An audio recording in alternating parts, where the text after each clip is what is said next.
Hello दोस्तों।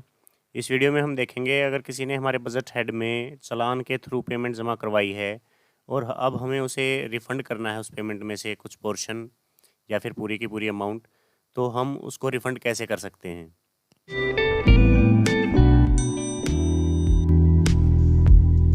अगर किसी ने चालान के थ्रू बजट हेड में पेमेंट जमा करवाई है और अब उसको हमें रिफ़ंड देना है, तो उसके लिए हमें जनरल रिफ़ंड वाउचर बनाना पड़ता है। जनरल रिफ़ंड वाउचर बनाने के लिए हम सबसे पहले मेकर को लॉगिन करेंगे। मेकर को लॉगिन करने के बाद अदर बिल्स में अदर बिल एंट्री। अब यहाँ पर सबसे पहले हम बिल टाइप सिलेक्ट करेंगे। बिल टाइप में हमें सिलेक्ट करना है general refund. General refund select करने के बाद स्कीम सिलेक्ट करेंगे।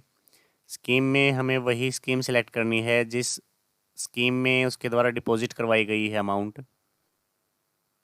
स्कीम सिलेक्ट करने के बाद उसके बाद हम ऑब्जेक्ट सिलेक्ट करेंगे। उसके बाद जितनी अमाउंट हमें रिफ़ंड करनी है वो एंटर करेंगे यहाँ पे।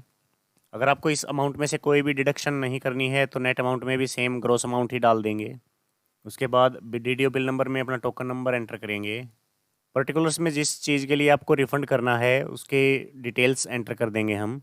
असेसमेंट ईयर में हमें वो ईयर सेलेक्ट करना है जिस ईयर में चालान डिपॉजिट हुआ था और जिस क्वार्टर में डिपॉजिट हुआ था।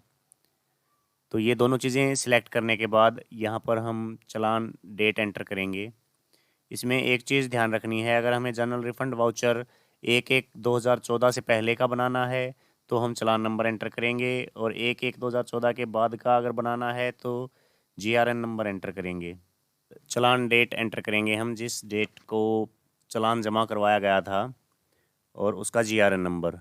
यहाँ पर चालान डेट और GRN नंबर एंटर करने के बाद बाकी सारी डिटेल्स अपने आप उठा लेगा ये। उसके बाद हमें पेमेंट अमाउंट में जिस अमाउंट की हमें पेमेंट करनी है वो एंटर करेंगे, और एंटर करने के बाद इसको सेव कर देंगे। यहाँ पर अब हमें जिस पार्टी को पेमेंट करनी है उसको सिलेक्ट करेंगे। अगर उसका नाम यहाँ पर शो नहीं हो रहा तो सबसे पहले हम यूनिक कोड फॉर पेई UCP कोड जनरेट करेंगे। UCP कोड कैसे जनरेट करते हैं उसकी वीडियो मैं अपलोड कर चुका हूँ, उसका लिंक आपको डिस्क्रिप्शन में भी मिल जाएगा। और अगर उसका UCP कोड पहले से जनरेट कर रखा है आपने तो उसका नाम यहाँ पर शो हो जाएगा, उसको हम सिलेक्ट कर लेंगे। रिमार्क्स में आप जो डालना चाहें उसके पर्टिकुलर्स किस चीज़ के लिए आप पेमेंट कर रहे हैं वो एंटर करें। उसके बाद सैंक्शन नंबर के बाद सैंक्शन की डेट और अमाउंट, जो भी आपको जिस अमाउंट की पेमेंट करनी है, ये सारी डिटेल्स एंटर करने के बाद इसको सेव कर देंगे। तो ये आपका जनरल रिफ़ंड वाउचर बन चुका है। इस तरह का प्रिंट निकलेगा जनरल रिफ़ंड वाउचर का।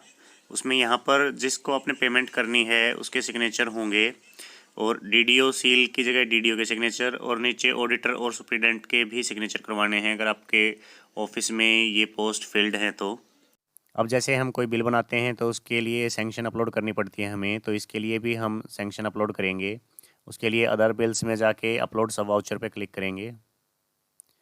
यहाँ से हम सिलेक्ट करेंगे जो भी अब हमने बिल बनाया था। सैंक्शन अपलोड करने के लिए यहाँ से चूज़ फाइल पे क्लिक करेंगे और उसका पाथ दे देंगे सैंक्शन का, जहाँ भी वो सेव कर रखी है हमने। उसके बाद ओपन, और अब इसको अपलोड कर देंगे। सब वाउचर में जितने भी बिल आपको आपके बिल के साथ ट्रेजरी में सेंड करने हैं उसकी क्वांटिटी एंटर करके और फिर उसको भी अपलोड कर लेंगे सेम तरीके से। सब वाउचर और सैंक्शन दोनों अपलोड करने के बाद इसको सेव कर देंगे। अब ये बिल आपका डिजिटल साइन करने के लिए तैयार है। अब आप इसको डिजिटल साइन करके और सेंड टू ट्रेजरी कर सकते हैं, और जब आप इसको सेंड टू ट्रेजरी करेंगे उसी टाइम पे इसके प्रिंट आउट ले लेंगे। तो ये प्रोसेस था जनरल रिफ़ंड वाउचर बनाने का। इसके अलावा अगर आप और कुछ पूछना चाहते हैं तो आप कमेंट कर सकते हैं या फिर मुझे ईमेल करें eofficevlog@gmail.com पर। आज की वीडियो में बस इतना ही। अगर आप चैनल पर नए हैं तो चैनल को सब्सक्राइब ज़रूर करें। फिर मिलते हैं किसी नई वीडियो के साथ, तब तक के लिए जय हिंद।